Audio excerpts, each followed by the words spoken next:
بسم اللہ الرحمن الرحیم یا ایھا الذین آمنوا قوا انفسکم واہلیکم نارا وقودها الناس والحجارہ تمامی احباب کو السلام علیکم ورحمۃ اللہ وبرکاتہ۔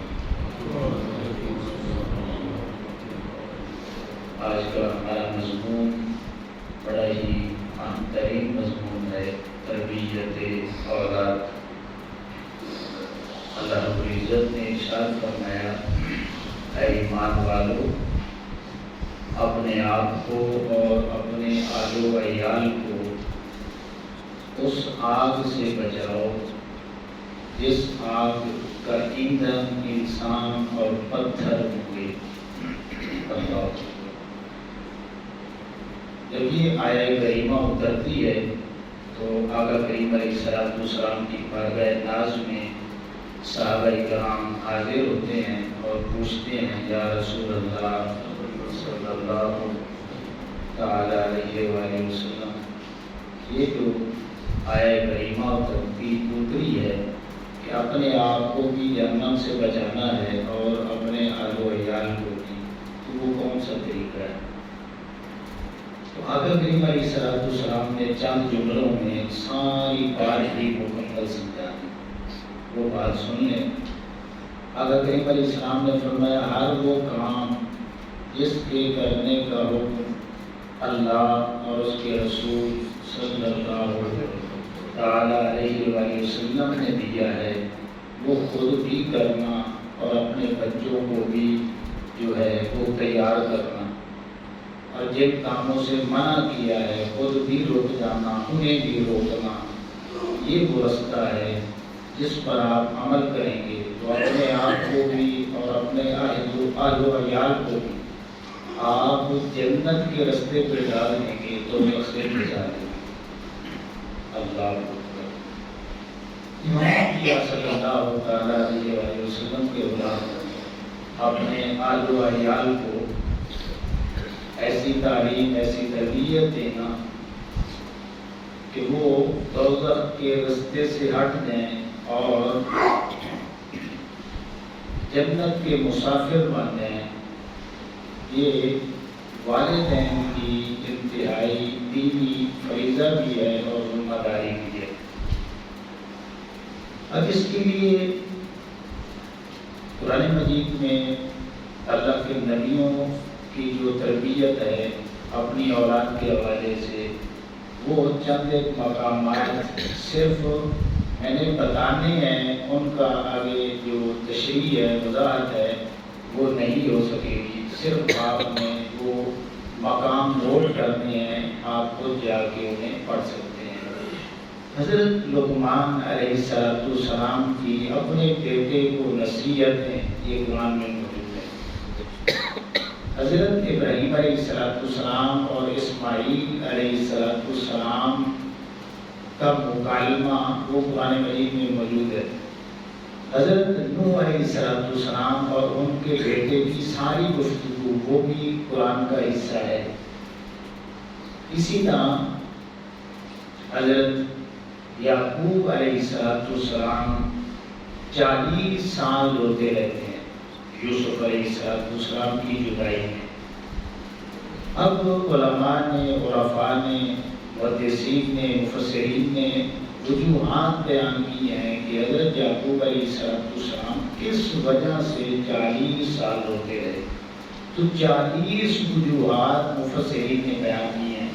ان میں ایک وجہ یہ بھی ہے، صرف ایک وجہ رونے کی، کہ حضرت یعقوب علیہ السلام اس لیے یوسف علیہ السلام سے جب پچھڑے، جدا ہوئے، دوری ہوئی، تو روتے رہے کہ میں نے بڑی اپنے بچے پہ محنت کی ہے، بڑی تربیت کی ہے، میں نے اس رستے پہ ڈالا ہے جس رستے کا جو اختتام ہے وہ اللہ کی ذات ہوتا ہے اور وہ جنت کا رستہ ہے۔ میں نے اپنے بیٹے کے اندر ان صفات کو پیدا کر دیا ہے جن صفات کا ہونا نبیوں میں ضروری ہے، اور پھر اللہ سے ان کو امید تھی کہ میرا یہ بیٹا ان صفات کی وجہ سے اللہ رب العزت انہیں نبوت بھی عطا کرے گا۔ تو جب وہ دور ہوئے تو حضرت یعقوب علیہ السلام اس لیے روتے رہے کہ میں نے بڑی تربیت کی ہے، اب کہیں ایسا نہ ہو جائے کہ میرا بیٹا کسی بری صحبت کا شکار ہو کر برا نہ بن جائے۔ اللہ اکبر۔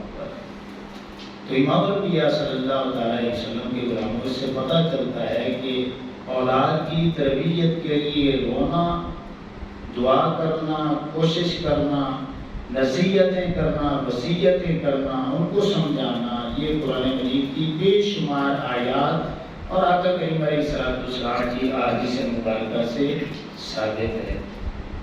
اللہ کے نبی دعا کرتے ہیں کہ رب ہب لی من الصالحین، اے مالک ہمیں نیک اولاد عطا فرما۔ کہیں پہ ذکر آتا ہے رب ہب لی من لدنک ذریۃ طیبہ، اے مالک اولاد بھی دے اور پاکیزہ نیک اولاد عطا فرما۔ کہیں پہ ابراہیم علیہ السلام کی دعا رب اجعلنی مقیم الصلاۃ ومن ذریتی، اے مالک میری اولاد کو بھی نماز کا پابند بنانا۔ تو یہ ساری دعائیں قرآن مجید میں مذکور ہیں۔ اللہ اکبر۔ اور پھر اس سے بھی بڑھ کر جو ہمارے معاشرے میں ایک ذہن بنا ہوا ہے کہ اولاد کی تربیت پیدائش کے بعد شروع ہوتی ہے، یہ صحیح بات نہیں ہے۔ جو صحیح بات ہے قرآن کے مطابق اور احادیث مبارکہ کے مطابق وہ یہ ہے کہ اولاد سے بھی پہلے جس بات پہ آقا کریم علیہ السلام نے زور دیا ہے کہ وہ نیک عورت کا انتخاب ہے، یہ بڑی بریک بات ہے، اس کو سمجھیں پھر آپ کو بات سمجھ آ جائے گی کہ اولاد کے حوالے سے ماں کا کیا کہتا ہے۔ ایک عرب شاعر گزرا ہے فرد تک، یہ اتنا بڑا شاعر گزرا ہے کہ اس کی آج بھی عربی میں شاعری، نظم اسلامیات عربی کے کورس میں داخل ہے، آج بھی ہمارے کورس میں شامل ہے۔ اس کی آخری ملاقات جو ہے نا حضرت امام حسین رضی اللہ تعالیٰ عنہ کے رستے میں ہوتی ہے۔ یہ وہ بندہ ہے اہل بیت اطہار کے ساتھ انتہائی محبت کرنے والا۔ اس کی شادی ہوئی، اولاد ہوئی، ایک دن اس نے نا اپنی ساری اولاد کو جمع کیا اور پھر کہنے لگے کہ میرے بیٹوں بیٹیوں، اب آپ بڑے ہو چکے ہو، ایک احسان میرا تم پر وہ ہے جو تم مانتے ہو، وہ یہ ہے کہ تم اس دنیا میں میری وجہ سے آئے، ٹھیک ہے، اور پھر میں نے آپ کی خدمت میں جو جو آپ کی ضروریات تھیں وہ میں نے مہیا کی، لیکن ایک میرا احسان آپ پر اس وقت بھی میں نے احسان کر دیا تھا جب تک، یعنی اس وقت تک آپ اس دنیا میں بھی نہیں آئے تھے۔ اب یہ بڑی عجیب بات ہے کہ ابھی آپ دنیا میں بھی نہیں آئے تھے تو ایک احسان میں نے آپ پہ اس وقت بھی کر دیا۔ اب بچے بڑے تھے، انہوں نے پوچھا ابا جی یہ پیدائش کے بعد والے احسانات کو بات سمجھ آتی ہے، لیکن پیدا ہونے سے پہلے یہ کون سا احسان آپ نے ہم پہ کر دیا؟ تو فرزدق نے کہا کہ میں نے آقا کریم علیہ السلام کی حدیث مبارکہ پڑھی ہے کہ آقا علیہ السلام نے فرمایا کہ جب بھی رشتہ کرو نا اور کوئی کرتا ہے تو پھر چار چیزیں دیکھ کے کرتا ہے، یا مال و دولت دیکھ کے کرتا ہے، یا حسب نسب دیکھ کے کرتا ہے، یا پھر حسن دیکھ کے کرتا ہے، یا پھر دینداری دیکھ کے کرتا ہے۔ تو آقا علیہ السلام نے فرمایا فرض بذات الدین، اگر اپنے نبی سے مشورہ لینا چاہتے ہو تو سب سے پہلے باقی چیزیں بھی دیکھنا، لیکن سب سے پہلے ترجیح دین کو دینا۔ تو الحمدللہ میں عالم تھا، شاعر تھا، زبان و کلام پہ مکمل دسترس میں رکھتا تھا، تو میں نے خوبصورت عورت کو نہیں ڈھونڈا، میں نے مال و دولت رکھنے والی عورت کو نہیں تلاش کیا، اور میں نے بڑے خاندان کی عورت کو بھی نہیں دیکھا، بس اپنے نبی کی اس بات پر عمل کرنے کے کے لیے پھر میں تلاش کرتا رہا کہ مجھے ایسی عورت چاہیے جو عالمہ ہو، باعمل ہو، تقوی والی ہو، طہارت والی ہو۔ تو یہ ساری خوبیاں میں نے باقی جو تھیں ان کو جو ہے اجتناب کیا، اور صرف اپنے نبی کی اس حدیث پر عمل کرنے کے لیے میں نے ایک دیندار عورت کا انتخاب اس لیے کیا کہ اگر دیندار آئے گی تو پھر میرے بچوں کو جنت کے رستے پہ چلا دے۔ تو میں نے اپنی ساری خواہشات کو چھوڑا، تو یہ جو میری قربانی ہے نا، یہ صرف اور صرف تمہاری خاطر ہے۔ اللہ اکبر۔ تو پھر بچوں نے مان لیا کہ واقعی یہ آپ کا ہم پہ بڑا ہی احسان ہے۔ آقا کریم علیہ السلام نے فرمایا کہ تقوی کے بعد مومن بندے کے پاس سب سے اعلیٰ جو چیز ہوتی ہے وہ نیک بیوی ہے، سب سے اعلیٰ چیز۔ اور آپ کو پتا ہے کہ اسلام نے عورت کی تربیت پہ بڑا زور دیا ہے۔ آقا کریم علیہ السلام ایک ہفتے میں صرف ایک بار مردوں کے ساتھ اور عورتوں کے ساتھ 2 بار خطاب کرتے۔ کیوں؟ اس لیے کہ جس معاشرے کی عورت سمجھ جاتی ہے پھر وہ سارے کا سارا معاشرہ جنت نظیر بن جاتا ہے۔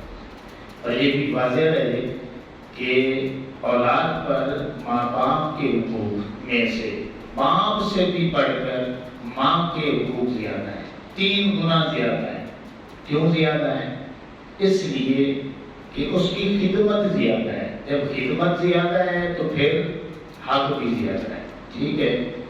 تو حق کی وجہ سے قربت ملتی ہے، اور قربت جب ملی تو خدمت زیادہ کرنے کا موقع ملا، اور خدمت صحبت کی وجہ سے ہوتی ہے، اور صحبت جو ہے یہ بچے کی جو ہے بڑا ہی اثر انداز ہوتی ہے۔ جتنی زیادہ جس بچے کو ماں کی صحبت زیادہ ملے گی تو وہ ماں کا جو رنگ ہے وہی بچے پہ چڑھے گا۔ تو علماء نے لکھا ہے کہ باپ کا نیک ہونا بھی ضروری ہے، لیکن باپ سے بھی بڑھ کر ماں کا نیک سیرت ہونا، صاحب کردار ہونا، دیندار ہونا، یہ انتہائی ضروری ہے۔ اللہ اکبر۔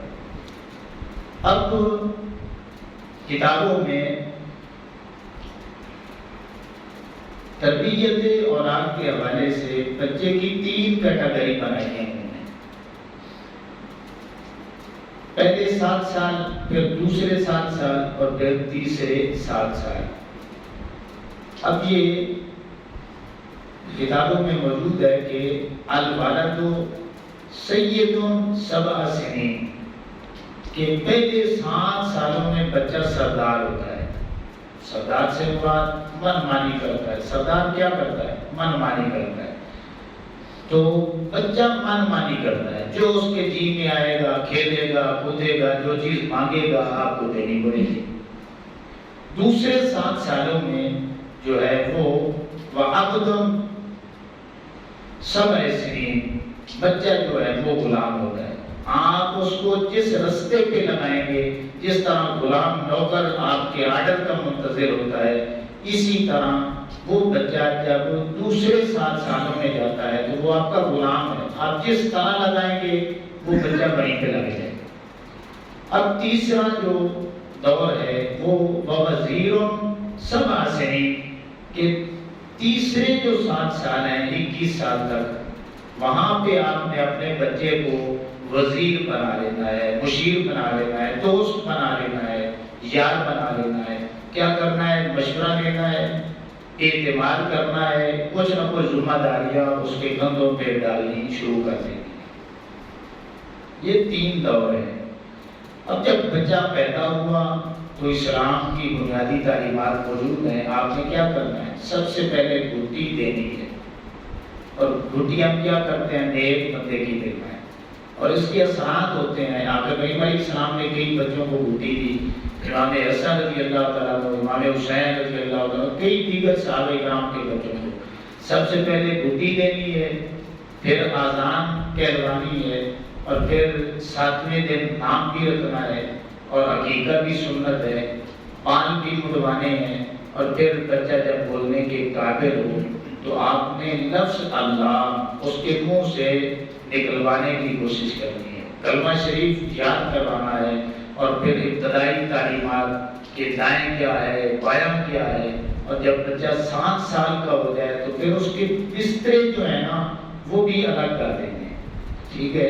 اور ایک آپ کو یہ بات بھی سن لیں شرعی طور پہ کہ آقا کریم علیہ السلام نے فرمایا کہ جب آپ کی بچی 6 سال کی اور بچہ 7 سال کا ہو جائے تو پھر کسی کو چومنے نہ دیں، ماں باپ چومیں لیکن کسی غیر کو چومنے کی اجازت نہیں ہے۔ یہاں سے آقا کریم علیہ السلام نے تربیت دی، اس میں ہم سب کی کمزوریاں موجود ہیں، آقا علیہ السلام نے منع کیا۔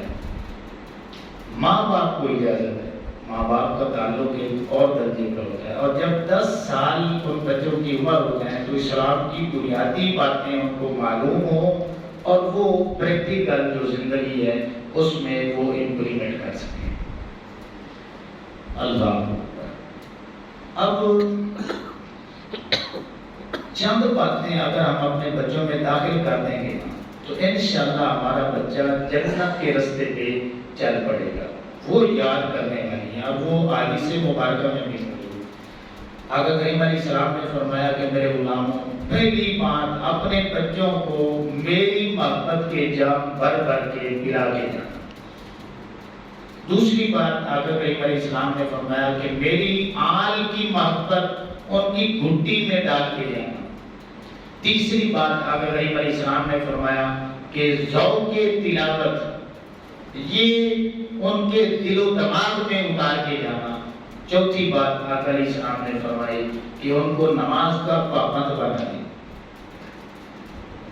اب پانچویں بات کہ انہیں سچائی پہ کھڑا کرنا کہ بیٹا کچھ بھی ہو جائے آپ نے سچ کا ساتھ دینا۔ چھٹی بات یہ ہے کہ ان کے اندر خدمت کا، احسان کا، قربانی کا جذبہ آپ نے پیدا کرنا ہے، اپنے بچوں کو صابر اور شاکر بنانا ہے۔ اور پھر آخری بات سن لیں کہ آپ نے اپنے بچوں کو محنتی، ذمہ دار اور وقت کا پابند بنانا ہے۔ اگر آپ اس انداز میں بچے کی تربیت کر لیں گے تو پھر ذہن میں رکھیں، یہ سمجھ لیں آپ نے اپنے بچوں کو جنت کے راستے پہ چلا دیا۔ اور پھر اس کا آپ کو فائدہ کیا ہوگا؟ آقا کریم علیہ السلام نے فرمایا، مسلم میں یہ حدیث پاک موجود ہے، اذا مات الانسان انقطع عمله الا من ثلاثه صدقة جاریة او علم ينتفع به او ولد صالح يدعو له۔ اگر اس انداز میں آپ نے تربیت کر دی، آپ اس دنیا سے چلے گئے۔ اب آپ کی اولاد آپ کے لیے ہاتھ اٹھا کے دعا نہ کرے، دعا بھی نہ مانگے، جو آپ نے جنت کے راستے پہ لگایا ہے نا، جتنے نیک اعمال آپ کی اولاد کرتی رہے گی، آٹومیٹکلی اس کا اجر آپ کو ملتا ہے۔ وہ اولاد آپ کے لیے صدقہ جاریہ بن جائے گی۔ بالفرض وہ نماز پڑھتی ہے، آپ نے لگایا تھا نا، تو پھر اس کا ثواب جو ہے آپ کو بھی ملے گا۔ وہ تلاوت قرآن کرے گی، آپ کو اس کا اجر ملے گا۔ وہ سچ بولیں گے، آپ کو اس کا اجر ملے گا۔ جتنے بھی نیک اعمال ہیں، شریعت پہ چلیں گے تو وہ سارا جو ثواب ہے وہ آپ کے کھاتے میں جو ہے وہ چلتا رہے گا۔ تو اس لیے امام الانبیاء صلی اللہ علیہ وسلم کے غلاموں، ہم اپنی اولاد کی قرآن کے مطابق اور احادیث مبارکہ کے مطابق تربیت کریں، اور یہ ہمارا دینی فریضہ بھی ہے۔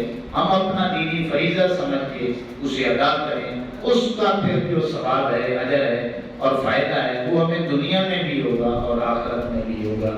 اللہ نے عمل کی توفیق عطا فرمائے۔